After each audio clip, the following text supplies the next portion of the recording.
Even groups got price. Throw more dots, more dots, more dots.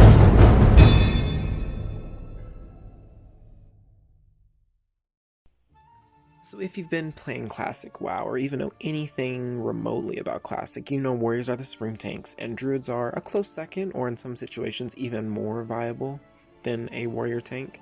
And paladins, well they, Bro, you're trash, bro. Is them tears? But of course people say this for a multitude of reasons. There is no taunt, we can't generate enough aggro, and there's just not enough damage mitigation in our kit. That's why I always wanted to do the impossible. Upper Blackrock Spire but with 2 Paladin tanks, and people's first reaction to this was not very well received. That is a terrible fucking idea. Yeah. But that didn't stop me.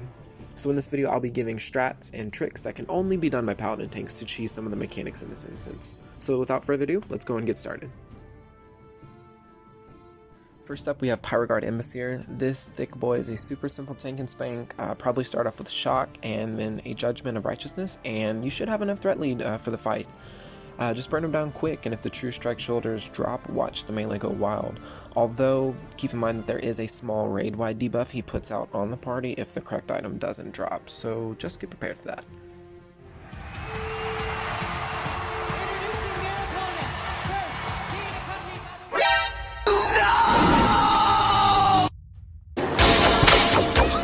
Mamonaku 1番線に渋谷、新宿方面行きが参ります。危ないですから黄色い線の内側までお下がりください。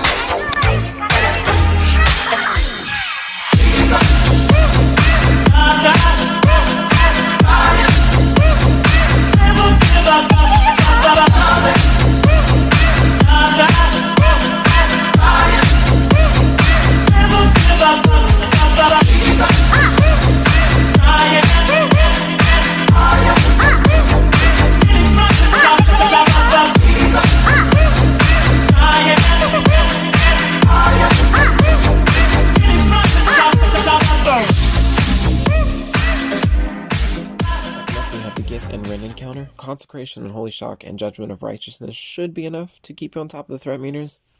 This basically kind of goes down to your group comp, so if you have a solid DPS comp to your group, try to keep Seal the Crusader up on the boss since it increases the holy damage taken, which in turn increases your threat output.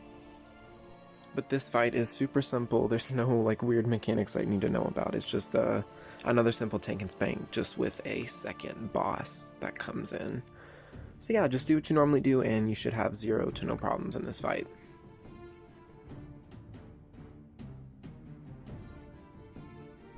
Alright, so the beast fight. This is always a mess. There's just a lot of fears, random targets getting threat, and it will keep you on your toes, especially as a paladin tank, simply because we don't have a taunt.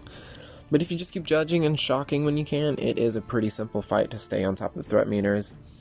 This is where I would say Crusader or Wisdom is fine to judge on the boss. I would just feel it out to see if you feel like you have enough spell damage, and if you feel like you have enough spell damage, then I'd probably focus on mana regeneration. But if for some reason you feel like you're going to have issues keeping threat on the boss, definitely just use Crusader. But it's a really simple tank and spank. Honestly, one of my favorite fights, just because it's fun just having to run around and try to grab things. And yeah, I feel like you'll have a good time with this boss. Alright, the big boy himself, Drakisath. So this is where people throw a lot of paladins to the side, simply because we don't have a taunt, but paladins do have a spell that completely cheeses the mechanics of Drakisath. Our Divine Protection or Divine Shield removes the conflag completely. However, when you do use it, it does wipe your threat table. So if you have a macro set up to where when you use it, it removes the bubble, you can instantly judge or shock him back to you.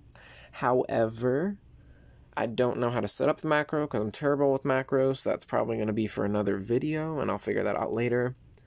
However, this is best used if you do not have a person to kite him out of the room, or if you need to give your other tank a little bit more time to kill the ad or ads that he has on him.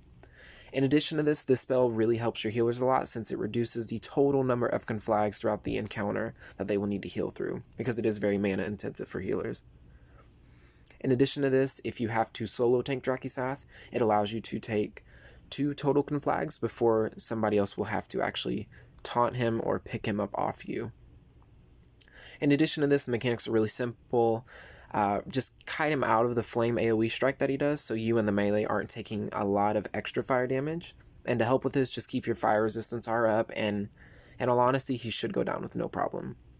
Overall, I would say that this instance can easily be done with 2 Paladin tanks, and you should have little to no problems doing it with 2 Paladin tanks. So once again, I want to thank everyone for watching this video. I will see you in the next one, and I'm interested to hopefully try to keep this series going. So if you like it, give me some feedback. If you have any questions, feel free to leave a comment or send me a personal message, and I will get right back to you. Thank you guys, and I'll see you soon.